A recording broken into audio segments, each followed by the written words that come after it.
que vous trouvez ça compliqué, la rentrée scolaire? Ça commence, là. Tu sais, on est dans les... En fait, je vais recommencer ma phrase, parce que là, on est en train de s'installer en studio, puis on jasait. Ben non, je suis honnête avec vous autres, on jasait pendant la pause. Puis là, je suis un peu désorganisée. Mais ce que je peux vous dire, c'est qu'il y a 67 des gens déjà qui commencent à penser aux fournitures scolaires. Présentement, même si on est dans les vacances de la construction, il y en a beaucoup qui s'y intéressent. Est-ce que vous, c'est votre cas? Est-ce que vous commencez à y penser? Nous, on a sorti quelques listes scolaires des écoles primaires et secondaires. Les listes, là, si vous êtes à Cube Télé, c'est long et c'est très long. Et puis, c'est spécifique. On sait, à chaque année, c'est la même affaire. Là. Des duotangs, des cartables 1,5 pouce, 2 pouces. Il prend pas un pouce, c'est 1,5 pouce, c'est pas correct. Puis là, les crayons HB, Prismacolor. La liste, elle est longue et il me semble qu'elle s'allonge de plus en plus. Est-ce que c'est votre cas? Est-ce que vous trouvez ça compliqué? 187 Cube Radio, 1-877-827-2346. Avec nous pour discuter, Francine Laplante, elle est fondatrice de l'organisme La Marraine Étoilée. Bienvenue dans l'émission. Bonjour, bon matin. On ajoute également Isabelle Lemieux, qui est enseignante et orthopédagogue depuis 20 ans déjà. Elle a fondé son entreprise qui est Classe Avatar Incorporée. Est-ce qu'Isabelle Lemieux est avec nous aussi? Non, on me fait non à l'oreille. Donc, Isabelle Lemieux s'en vient imminemment. Mais commençons par vous, Francine Laplante, parce qu'il faut dire que 99 des gens pensent acheter leur matière, leur fourniture scolaire au magasin. La plupart ont de la difficulté avec l'inflation. Vous avez fondé une fondation pour aider, fondé une fondation, ça c'est beaucoup de fondations, un organisme pour aider finalement. Exact. Il y a 4 ans, environ 4 ans, c'est ça, pour aider les jeunes en difficulté, les jeunes fragilisés. Nous, ce qu'on fait, c'est qu'on remet des sacs d'école complets, mais vraiment complets. Ça, c'est notre campagne de la rentrée. On fait aussi la même chose pour les manteaux d'hiver, les bottes, et on fait une campagne de Noël également.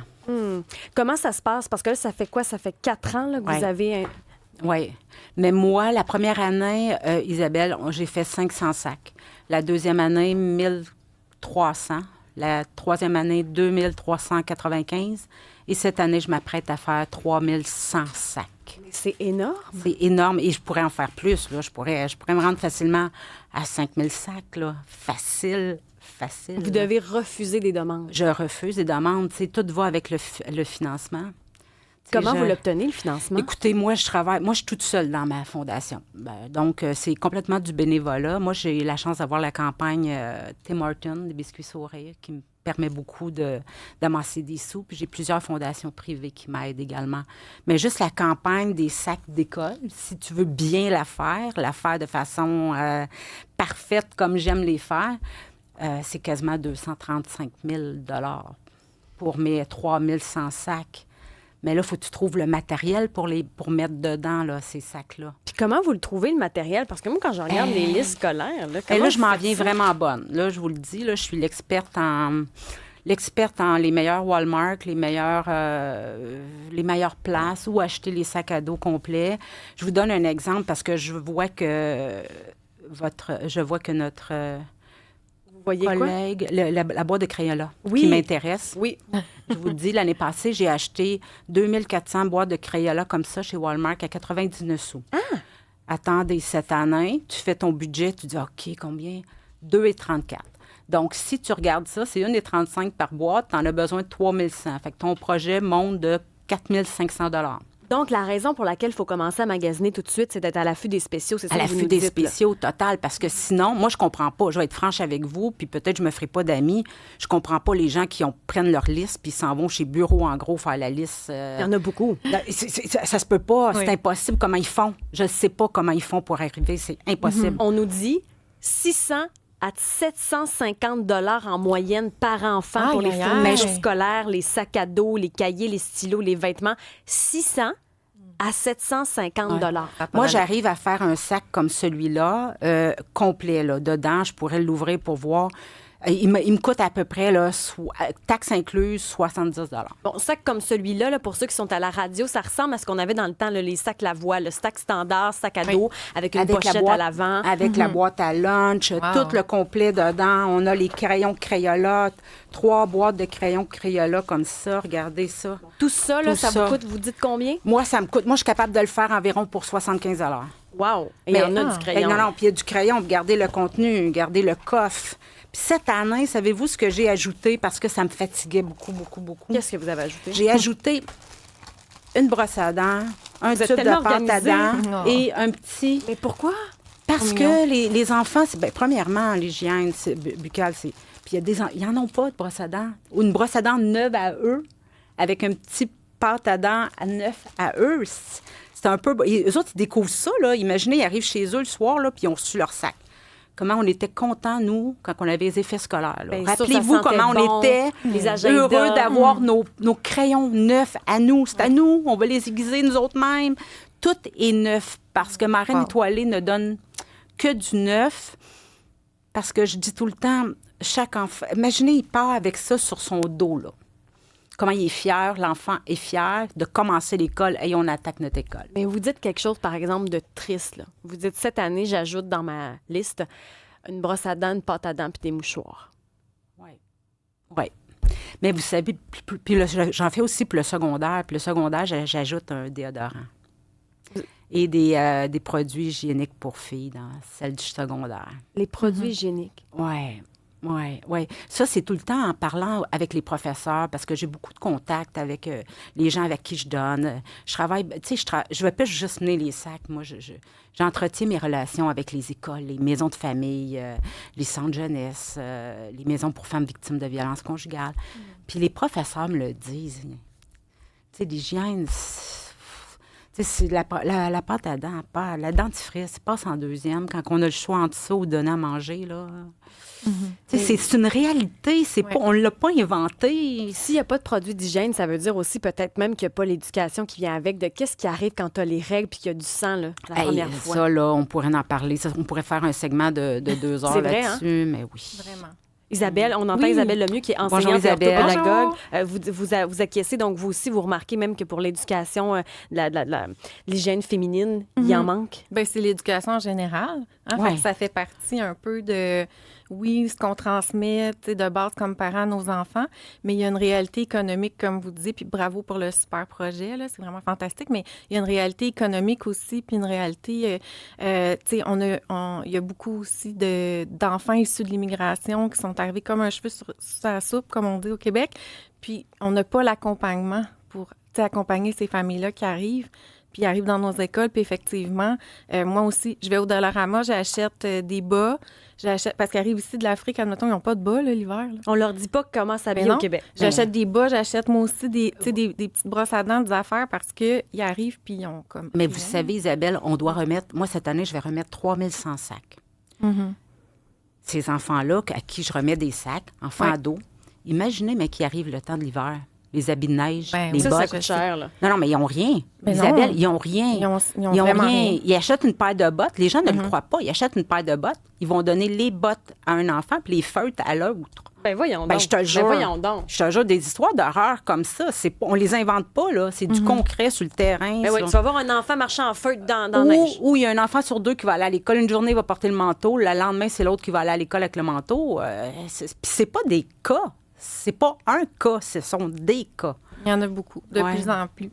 Vous le voyez là, dans les dernières années. Oui. Moi, je pourrais vous donner des exemples concrets au moment, heure, temps où je suis allée mener des habits de neige en 911, là. 9-1, donc en urgence. En urgence. Oui. Ouais. Ah ouais, les gens vous appellent et disent, Francine, ça n'a pas de bon sens. Non, Francine, tu peux pas croire. Puis quand tu penses que tu as tout vu, il y a une situation encore pire qui arrive. C'est quoi le pire que vous avez vu? Ah, le pire que j'ai vu, c'est... écoutez, j'en ai tellement vu, j'ai tellement côtoyé la misère, la misère, Isabelle, que je pourrais... Je sais pas lequel qui est le pire. Parce que tu as plein de sentiments qui viennent alentour de ça. Tu sais, des familles comme les nouveaux arrivants, ils vivent 4-5 familles dans un 3,5. Tu sais, c'est vrai, c'est du le concret. courage derrière ça. Tu sais, moi, j'ai travaillé en classe d'accueil avant la pandémie.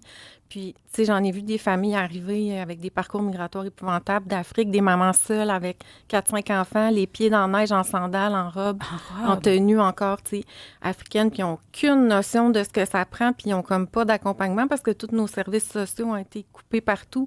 Donc, l'école est vraiment un filet social, souvent, comme vous dites, au-delà de l'enfant. Fait que, tu sais, des fois, j'achetais une paire de bottes au Village des Valeurs pour mon élève. Le lendemain, ils avaient plus parce que c'est sa maman qui les portait, puis je jugeais pas. Elle n'avait pas pour aller travailler travailler. Venez-vous-en pour au aller Canada. travailler. J'en ai acheté un autre On paire. est accueillants au bout, nous autres. Venez-vous-en chez nous, on est accueillants. 187 Cube Radio, 1877-827-2346. On a Michel qui est au téléphone. Michel, est-ce que vous avez déjà commencé vos emplettes pour l'école? Yes! Plus Oui, que bravo. ça, Isabelle. Plus que ça. Ah oui? Ce que je fais depuis des années, je vais vous dire ce que je fais dans la vie. Moi, je suis pas mal à la radio, à la télé, et je fais aussi le huissier de justice. Oui, Michel. Écoute bien ça. Moi, depuis des années, ce que je fais, je dis aux gens, écrivez-moi par courriel. Puis là, je fais la liste, puis j'envoie les choses chez les gens à l'extérieur. Mais quand c'est Sorel, Saint-Hyacinthe, comme j'ai fait, là, je suis allé porter une maman à Sorel, 4 enfants, sa liste scolaire de toute la gang. Une maman qui travaillait dans une compagnie sur le bord de la 20 à Saint-Hyacinthe. J'étais allé porter ça à sa job parce qu'elle était gênée de me recevoir chez eux, etc. Ben, bravo. Je fais ça dans la vie, moi. OK? Puis l'autre affaire que je fais cette année, c'est la première fois que je le fais, là. Habituellement, c'est moi qui paye. Mais là, je veux que les gens m'aident. Alors, ce qu'on a fait, c'est que il y a des filles qui ont vu que l'émission Traqueur de char, c'était assez populaire. Fait qu'ils ont fait des meet-up organisés avec des dates. Le 9 août, le 10 août, Repentigny, Québec. Le 30 août, 31 août, c'est Laval, Drummondville, etc. Il y a d'autres dates. On va demander aux gens de venir nous voir. On a fait faire les chandails. L'affaire est ketchup. Gardez le sourire et soyez bons les uns envers les autres, qu'on va vendre. C'est des slogans. Mais ça dit quelque chose dans la vie, ces slogans-là. Puis, on va leur demander une coupe de pièces. À l'heure actuelle, j'ai même pas rencontré personne. J'ai déjà 1817 pièces de ramasser. Hey! Et ce que je veux faire, puis je vais contribuer comme je le fais tous les ans, là.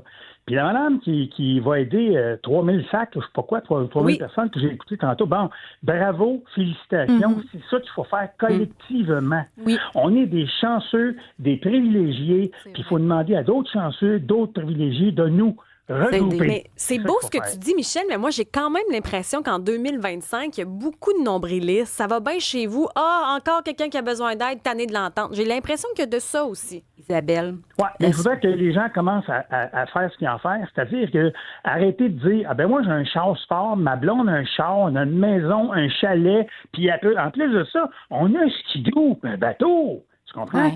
Mais coupe un peu dans le gaz une fin de semaine à 400$ le réservoir, là, puis aide donc ton prochain champion. Et Francine Laplante veut réagir. Oui, je vais réagir parce que vous savez, tantôt, vous m'avez demandé qu'est-ce que tu as vu de pire.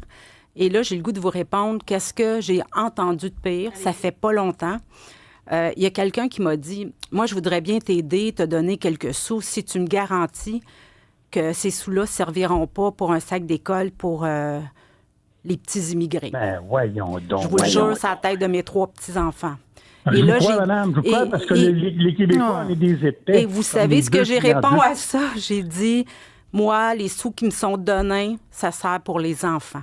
Exactement. Et vos sous, sincèrement, j'aime mieux de ne pas les avoir. Ça n'a pas d'allure. Puis ça, c'est parce que je veux Vous avez dire... pris une bonne décision, madame? Ben, puis ça, j'imagine que c'est pas le seul discours. Vous ne l'avez pas entendu juste une fois. Isabelle aussi, vous vouliez réagir. Ben, en fait, ce que j'allais dire, c'est que il y en a, heureusement, là, il y a plein de petites filles puis de gens incroyables là, qui aident puis qui font pas ça pour faire parler d'eux, qui font ça vraiment par pure générosité. Puis c'est fou, des fois, la différence que ça peut faire. Là. Tu sais, moi, dans l'école où je travaille, il y a une grand-maman, elle ramasse des fonds. À chaque année, elle apporte un cadeau de Noël à chaque enfant dans ma classe. Je travaille dans un milieu défavorisé. Un cadeau emballé. Chaque enfant a son cadeau. C'est merveilleux. Isabelle, je vous rejoins là-dessus. Savez-vous ce que j'ai fait cette année? J'ai remis 3100 pyjamas de Noël. Ah, Qu'est-ce wow. que de plus Merveilleux. merveilleux? Puis là, tout ça, c'est beau. Alors, je vous garde parce que là, Florence me dit, faut aller en pause, puis il faut que j'écoute Florence, sinon je me fais taper ses doigts. Donc, on continue, on continue la discussion. Oui. Merci beaucoup, Michel, d'avoir appelé. Merci pour ta générosité aussi. Je trouve ça le fun, puis ça nous permet Oui, de garder bravo. espoir. Là. C'est l'été, Vraiment, c'est une Michel. bonne humeur. 187 Cube Radio, est-ce que vous avez commencé les emplettes là, pour la rentrée scolaire? Je sais qu'on ne veut pas le dire trop vite, là, parce qu'on est en plein cœur des vacances de la construction, mais là, on le sait, là, il y a des rabais, il faut magasiner. Donc, on C'est en parle maintenant. au retour. 187 Cube Radio, 1877-827-2346.